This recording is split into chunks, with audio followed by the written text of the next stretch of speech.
A feckless man, an irresponsible individual who has run up debts and sold his own apartment and therefore is forced to live in a rented place. A pathological liar and glutton who in school was nicknamed Snake Oil. That is exactly how the scientist Satanyan, also known by the nickname Sat, describes his classmate Arakel, whom their friends simply call Gansh. Sat's supervisor, the professor, is delighted at Sat's choice of candidate and asks him to invite the guy to a meeting the next morning. Meanwhile, the unsuspecting Gansh is enjoying some intimate time with a beautiful girl who reminds him that he promised her a park and some ice cream. Just then, Gansh's landlady, Margarita, rings the doorbell. She hasn't been able to collect rent from him for a couple of months. Gansh immediately switches to loving fiancé mode and ushers her into the living room while his casual date slips out unnoticed. Once they are alone, Margarita declares that if he doesn't pay within a week, he may as well vacate the apartment. However, Gansh reassures her he will definitely pay because he plans to marry the daughter of a famous and wealthy man. Later, Gansh and his fiancée Milena are out having fun at a restaurant, unaware that his creditor Razmik is watching. Gansh is forced to leave Milena and head to the restroom, where he's ambushed and told to repay what he owes. Gansh promises to give back everything as soon as he marries the daughter of well-known entrepreneur Shahin. They let him go. Gansh immediately calls his assistant to say that some people are coming today to look at his cafe karaoke, which he hopes to sell for a good sum. To that end, he has invited performers to pose as patrons, giving the impression that the karaoke bar is wildly popular and profitable. Soon after, he arrives at the karaoke bar and explains the assignment to the hired extras, urging them to create a lively picture of regular customers. Eventually, the potential buyer shows up, fully aware of Gansh's debts. Despite Gansh's efforts to dupe him, one of the extras accidentally reveals the truth. The buyer leaves. Sometime later, Gansh is taken to a secret laboratory where Tut explains that, under the professor's guidance, they have created a unique female robot unlike anything else in the world. Rosalie's body is identical to a human's, meaning she can become indistinguishable from real people. However, to launch the final stage of humanization, the android must experience the entire palette of human emotions. Gansh is required to live with her for 1 month while they test her. He is shown the android, and the professor promises that once she's upgraded, she will be more beautiful than any real woman. On top of that, Gansh will receive a very substantial payment for participating in the experiment. Nevertheless, Gansh refuses, saying he dislikes the robot, and besides, he's getting married in a month. The professor asks Sat to find a different test subject, but Sat insists that Gansh, who attracts trouble and adventures like a magnet, provides the ideal conditions for hormone synthesis. Knowing Gansh, he believes Gansh will come back. Meanwhile, Gansh meets his fiancée's father, Shahin, who divides people into predators and herbivores. Gansh claims he might be some kind of hybrid, but Shahin thinks he's a rabbit, quick to wriggle out of any scrape. He had a hard time accepting his daughter's choice, but Milena announced they are in love. So this groom has to pay for Milena's wedding dress and be a faithful husband. Otherwise, he'll face severe consequences. Gansh calls Sat and agrees to the experiment on one condition. Rosalie's specs must meet his preferences. Describing what he wants her to look like, Gansh steps into the elevator, where his neighbor is also riding. Forced to be evasive, he compares Rosalie to a car. The neighbor advises him to go electric. Later, he heads to the karaoke bar to sign a non-disclosure agreement with Sat, since Sat knows some investors from Pakistan are already interested in buying Rosalie, who is worth millions. Gansh immediately suggests they sell Rosalie themselves. At that moment, a young woman comes in. Seeing her, Gansh assumes she must be the Rosalie, specially altered to his specifications. He rushes to give her flowers, but quickly notices she doesn't match his requests and criticizes her chest and backside. The beauty responds by punching him where it hurts. Sat apologizes to the woman and explains to Gansh that he's made a mistake. And then the real Rosalie appears. Gansh introduces himself by dancing, which impresses everyone. The professor, watching on camera, comments on Snake Oil's surprising grace. That evening, Gansh brings Rosalie to his place. She immediately tidies up. Then she serves him a delicious meal, after which he tries to test her womanly attributes, only to find out that the robot hasn't been programmed in the finer points of intimate relations. Offended, Gansh calls Sat, who admits that Rosalie's intimate functionality hasn't been activated because the man must see her as a living being.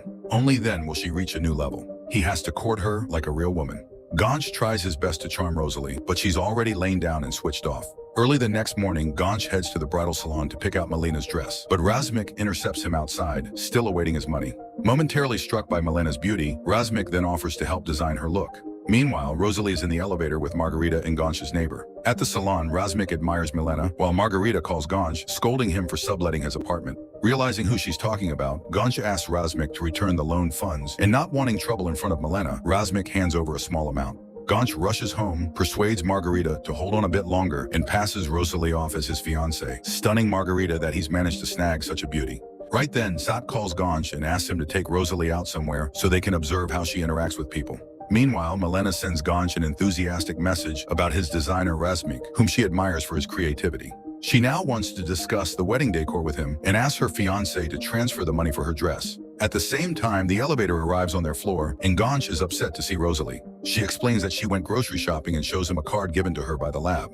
Gansh is delighted. He hurries to the store and buys her a bouquet, explaining that men give flowers as a show of affection. Rosalie inhales their scent and suddenly announces that her vestibular microchip is spinning. The lab picks this up as the first sign of synthetic happiness hormone, dopamine, triggered by the flowers. Admittedly, they were purchased with her own card. Gansh then takes Rosalie to his karaoke bar, introducing her to a friend and the friend's girlfriend and declaring her his fiancé. Hearing the friend works in finance, Rosalie delves into discussing the cryptocurrency market, impressing everyone with her knowledge. When the girlfriend mentions her love of Japanese poetry, Rosalie begins reciting Japanese verses. Gansh claims she studied in Tokyo. The friend bluntly asks Gansh how a woman like that could ever notice him. In his view, Gansh is a cheat with debts and a snoring habit. Hardly someone a beautiful woman would fall for. Maybe her family is planning something, like devouring him. They leave, but Gansh and Rosalie aren't bothered, as they're quite content in each other's company. Razmik then appears, appalled that Gansh seems to be cheating on Milena. Gansh says Rosalie is just his singer. Unconvinced, Razmik challenges him, so Rosalie goes on stage and performs a gorgeous love song.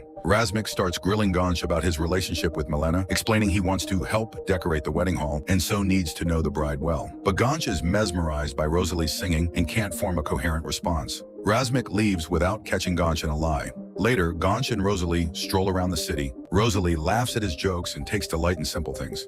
At home, Rosalie offers Gansh a Japanese dinner and asks why he tells lies. She doesn't see the point. He insists this is how people cope with life's complexities. Rosalie believes the world is ruled by mathematics, which doesn't allow for lies. Gansh tries illustrating his point by talking about flipping cars for profit, but Rosalie quickly spots any dishonesty, proving that everything can be calculated. He befuddles her with a multitude of made-up motives. Rosalie realizes that in the human world, anyone can deceive her at any moment and begs him to teach her how to detect lies. Just then, the professor learns that Rosalie has downloaded books on poker and bluffing. He's thrilled by this interesting twist, hoping it will speed up the hormone synthesis. Meanwhile, Gansh teaches her a card game, and she soon starts beating him. When he learns she's got a 98% chance of winning, Gansh suggests she change clothes. The researchers notice she's searching for directions to a casino. Worried she might become a gambling addict and pawn off the entire lab, they decide to activate her intimate relationship function. Immediately, Rosalie orders Gansh to the bedroom, and he forgets everything else. For hours, the neighbors hear telltale sounds. When Gansh finally comes out, he calls Sat, begging him to dial down the android's passion. But once that's done, Rosalie remembers the plans they'd made. They head to the casino, where she easily cleans everyone out, causing both admiration and envy. On the way home, Gansh admits that it's the first time in his life others have envied him for being with such a stunning woman. He kisses her. However, back at Gansh's place, Shahin is waiting. He's heard that his future son-in-law was in a casino with another woman. Gansh lies, saying Rosalie is his sister, who just flew in from the US. Rosalie instantly switches to English, and Shahin buys it. Once home, Gansh tells Rosalie about his plans to get married. Suddenly, she becomes sad and even says she wants to hit him. The scientist notes she's producing all the necessary hormones, meaning she's actually jealous. Then, to everyone's surprise, and despite having her intimate function switched off, Rosalie leads Gansh to the bedroom. She really has become a woman. Meanwhile, Gansh finds Razmik and his bodyguard waiting in his living room. Having learned of Gansh's casino winnings, the creditor has come for the money. He's also sure Gansh is cheating and demands that he speak honestly with Milena. The next day, Shahin spots Razmik with Milena on his lawn, observing the new fiancé's business acumen. At the same time, Gansh brings breakfast to Rosalie when Shahin calls, asking Gansh to come downstairs for a chat. He confesses he really liked Gansh's sister and wants a proper introduction. Gansh is horrified, but Shahin won't listen and demands that he bring her to his restaurant that evening. Gansh decides to send Rosalie back to the lab, but she refuses to leave, promising she'll handle the situation. That evening, they meet at the restaurant. While Rosalie and Shahin talk about wine, Gansh notices Milena and Razmik and goes over to their table. Meanwhile, Rosalie reminds Shahin of his late wife. Gansh tries to start an argument with Milena. Rosalie advises Shahin not to look for the most beautiful woman, but for the one with the kindest soul. During this, Razmik humiliates Gansh, suggesting he's unfaithful. Gansh leaves to rejoin Rosalie, who admits she told Shahin the truth. Back home, Shahin thinks about his late wife when Milena arrives and confesses she's fallen for someone else. In the lab, the scientists observe Rosalie producing melatonin, causing her to fall asleep naturally. The professor orders them to bring her back in, since their task is complete. The next morning, Gansh pays off his debts and amicably parts ways with Milena. Shahin visits the karaoke bar to tell Gansh there won't be a wedding. Unexpectedly, he meets a singer there and instantly falls in love. Gansh, meanwhile, buys flowers and rushes home, only to find that Rosalie is gone. He calls the lab, and Sat tells him they've taken the robot back.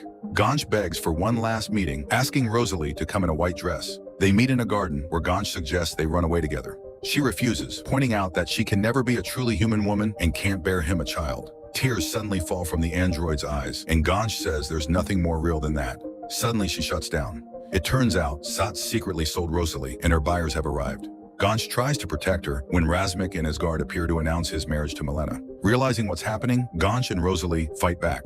Gansh rushes toward Milena but is caught by the buyers. Seeing this, Rosalie reactivates and joins the fray. Sat aims a gun at Gansh. Rosalie shields him, taking the bullets in her back. At that moment, the police burst into the garden, arresting everyone. Time passes. Sat is in prison. Shahin is seeing the singer. Milena chooses a wedding dress with Razmik. The scientists activate a new robot. Meanwhile, Gansh is taking Rosalie, who's about to become a mother, to the hospital. Along the way, he's on the phone with the professor, insisting on the child's name, completely oblivious to the shocked paramedic who has just realized this mom-to-be is an android. A lighthearted comedy that helps you escape daily worries. After all, if a rational robot can fall in love with a human being, then surely a desperate liar and scoundrel, upon falling in love, can turn into a genuine hero.